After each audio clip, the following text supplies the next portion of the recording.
O.W.L.s, or O.W.L. means ordinary wizarding level. In the wizarding world, O.W.L.s is given to the 5th-year students of Hogwarts to test kung papasa ba sila dun sa subject na yon. And if they pass, they can continue enrolling in that subject. And it's a career test. So if they are planning to pursue a career, for example, as a Hogwarts professor, there are required subjects that you have to take in your 6th year. So, kung nasa 5th year ka sa Hogwarts and you are going to take O.W.L.s, you have to pass the subjects na included doon sa career guide ng career. Okay. In the Philippines, ang O.W.L.s ay parang NCAE.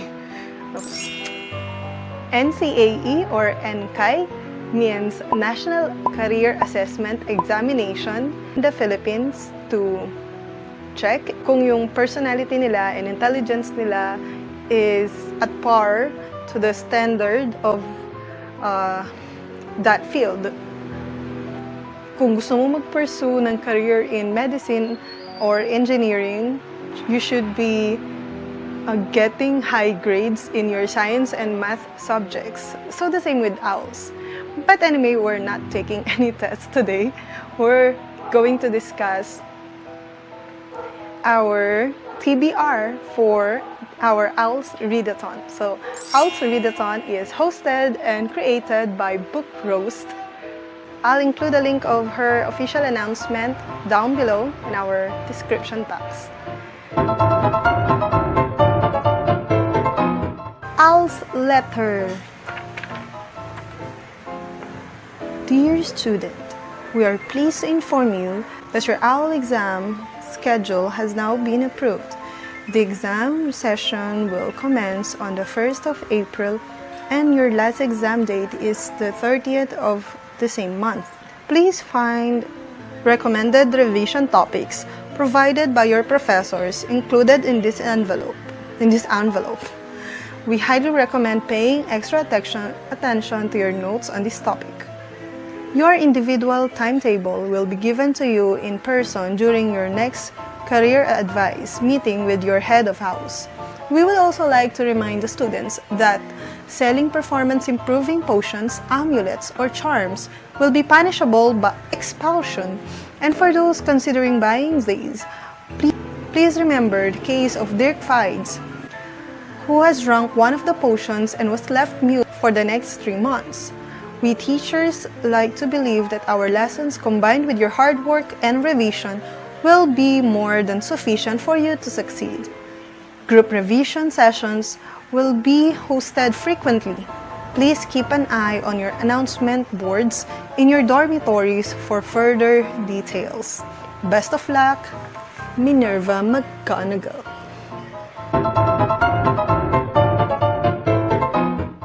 Here is now our career guide.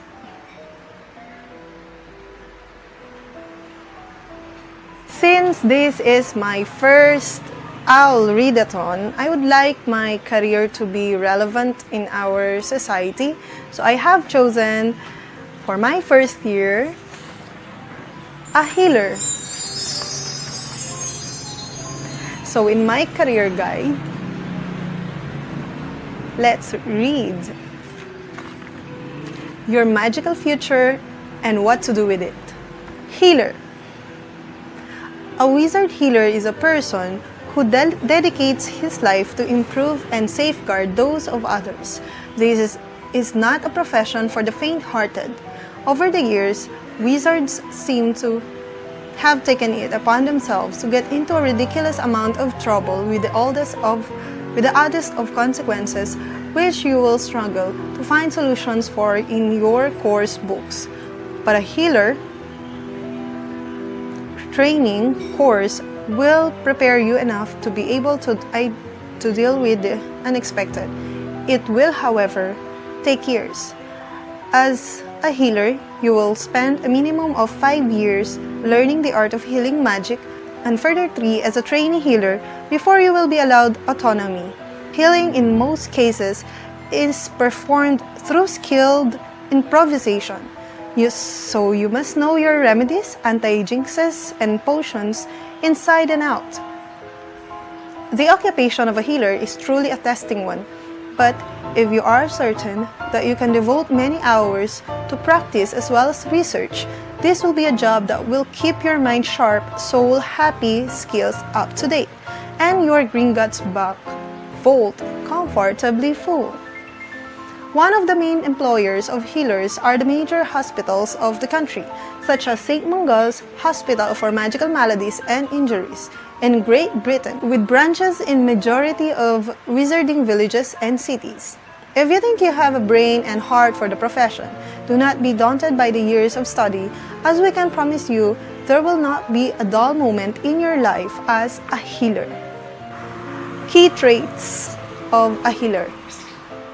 Must have confidence. I think I have. Problem solving. My friends know that. I'm even trying to solve their problems for them and gets angry whenever they don't follow my advice. Miss Know It All. Toughness. My students know that. Everyone in my class knows that. Tough. Tough love, toughness. So I guess we have all key traits. I think I am confident, and I have problem-solving skills, and have toughness in my heart. Because this job is not for the faint-hearted. Let's do this. Now go to the prompts. So here are your ordinary wizarding level examination prompts. There are subjects and then the corresponding prompts to those subjects.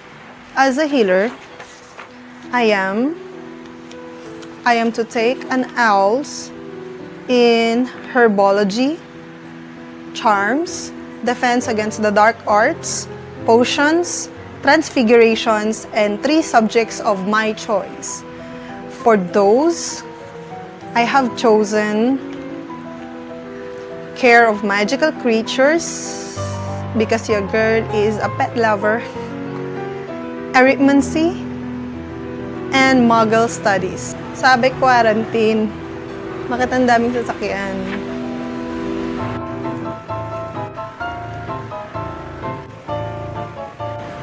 So I have already chosen my books for my healer career. Let's start with herbology. For herbology, the prompt is Mimbulus Mimbletonia, where we have to read a book that starts with letter M. So for a long time now, I wanted to read this book. Ta-da! Memoirs of a Geisha. I'm very lucky to see a copy of this in book sale one day, nung naghihintay tayo ng mga kaibigan natin at ginagawa talaga nating meeting place ang book sale. So I have some time to look around, and I happened to see this treasure, and I am very excited to read this. It's about a girl named Sayuri. Sayuri is a geisha. Geisha means a Japanese girl trained to provide entertainment and light-hearted company to someone, especially a man. According to some reviews that I have read, is a treasure, and it does not only talk about eroticism, it also has themes on exploitation, degradation, and enchantments. For charms, the prompt is Lumos Maxima, and I have to read a book that has white cover in it. So I have chosen String Diaries. The family of Hannah is being chased by a monster. Our next OWL subject is Defense Against the Dark Arts. Our prompt is Grindylow, so we have to read a book that is set in the sea or the ocean. Yung ibang mga books dito sa OWLs Readathon TBR natin ay mula din dun sa ating Readathon TBR because we were not able to finish all the Readathon books. So, nagbabalik mula sa February TBR, Fathomless. So, needless to say, ayan, it's set in the sea. Yung main character nga natin, / villain, is actually a mermaid. So, I think this is a perfect book for our prompt, that a book that is set in the sea or ocean. So, sa mga hindi pa nakakapanood ng ating Readathon TBR, and hindi pa nakakaalam ng kwento ng book na to, I'll be putting a card for the description of this book. Next subject is potions. Potions prompt is shrinking solution. For this prompt, we have to read a book is below 150 pages. Sabi lang niya, book below 150 pages. Hindi naman sinabing novel. So, I think this book qualifies. Tuwing ikatlong Sabado or every third Saturday, this is a transcript of spoken poetry by Words Anonymous, compiled and edited by Juan Miguel Severo. I like poetry and I like Philippine literature. Personally, I think Juan Miguel Severo is very instrumental in bringing back poetry to the hearts of our young Filipinos. Simula nung pinauso ni Juan Miguel Severo ang spoken poetry, well, I'm not sure kung siya yung nagpauso. Maybe merong iba before him. But it was because of him that I have found myself enjoying poetry again. So mula sa open mic sa Sev's Cafe, may mga grupo ng mga kabataang Makata na nakikita-kita every third of Saturday. And because of this phenomenon, ayun, nauso yung spoken poetry. Meron siyang certain charisma, certain charm sa mga kabataan, which is very good and which is very nice. Kudos to Juan Miguel Severo and all of the other Makata, mga Makatang Pilipino na kasama sa paglimbag at pagbuo ng librong ito. Thank you for being awesome, guys. We need more young poets in the Philippines para mahaling muli ng mga kabataan ang Philippine literature. Hindi natatapos kay Lualhati Bautista, hindi natatapos kay Jose Garcia Villa at Juan Betute ang Philippine literature. Marami pang ibang mga Makata, marami pang ibang mga kwentista ang hindi pa natin nakikilala dahil masyado tayong marupok sa mga YA novels ni John Green. Pero actually, marami tayong mas maipagmamalaki pa.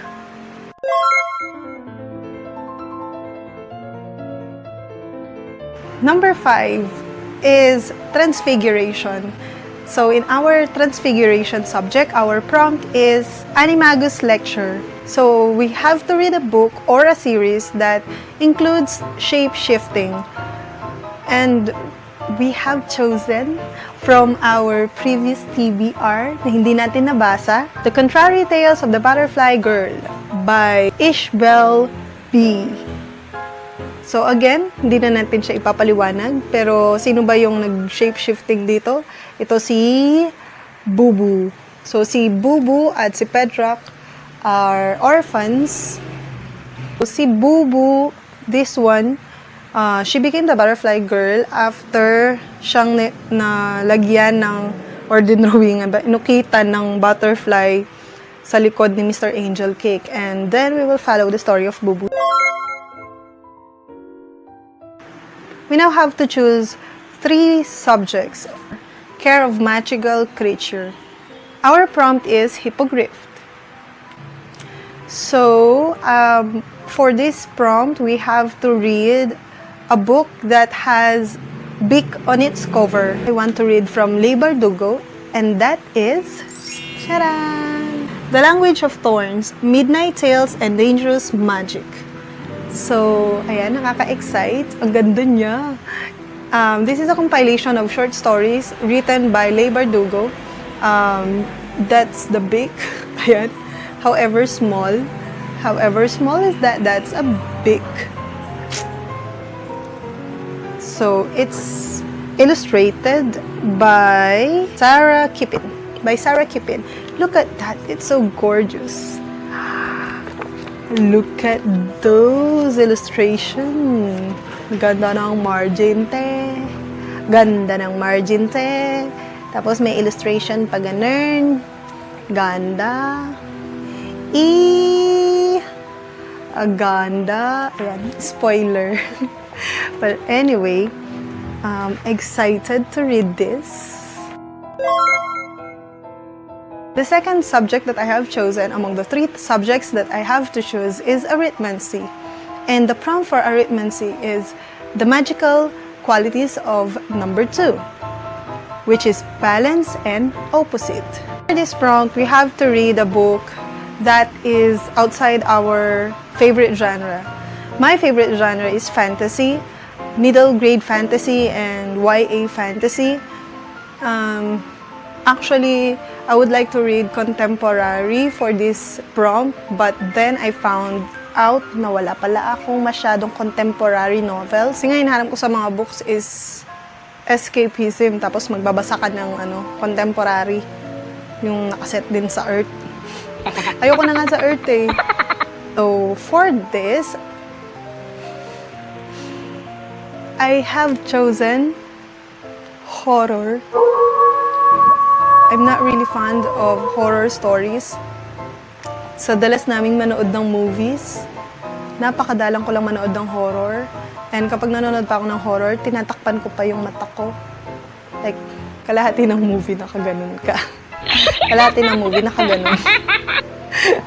Ayun.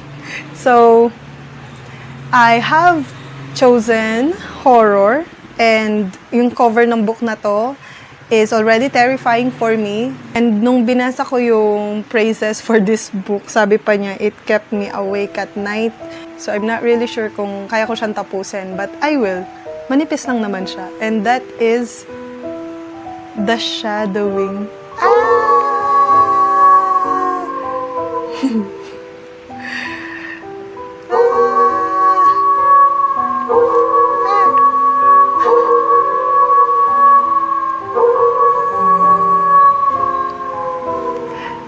Haunted.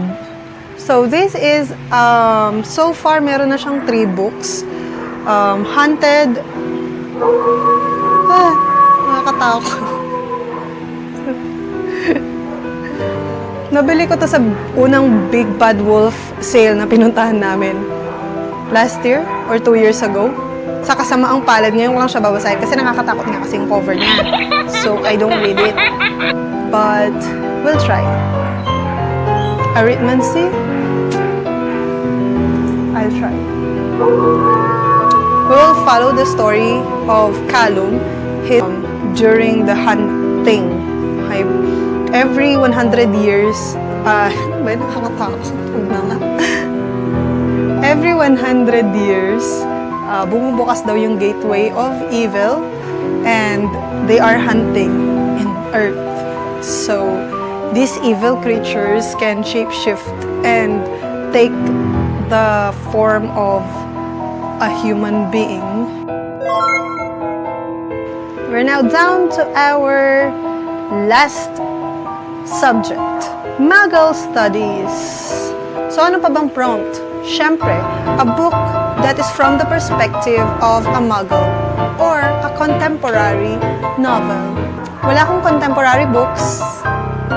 Yung kaysa isang contemporary book na meron ako, I lent it to our school library, yung The Fault in Our Stars by John Green. Yun lang yung contemporary book ko. I'm not really fond of contemporary. So I borrowed from my little sister. C by Bob Ong. I don't know much about this book, maliban sa marami siyang mga positive reviews, and ang weird ng kanyang chapters dahil it starts with chapter 70. It starts with chapter 72. And yun pala, nakaka-curious na yun. Napaka-interesting, di ba? Bakit siya nagsimula sa chapter 72? Or, I'm not sure, baliktad ba siyang basahin? Kasi yung chapter 1 niya, nasa likuran, ano to, manga. So, I'm not sure. Paano ba siya basahin? Ano to? From this page? Pag ganun? Or from chapter 1, or read it properly just like normal book, and don't mind that nagsimula siya sa chapter 72. Stress ka na nga sa COVID, nagsisimula pa si C sa chapter 72. I hope it would be a good read. There you go, our OWLs Readathon TBR. Sana matapos natin to lahat ng April. That is all for this video. Kung nag-enjoy ka, don't forget to like and subscribe, ring that notification bell. Remember to always read more, know more, and be more. Bye! Happy Ravenclaw Friday!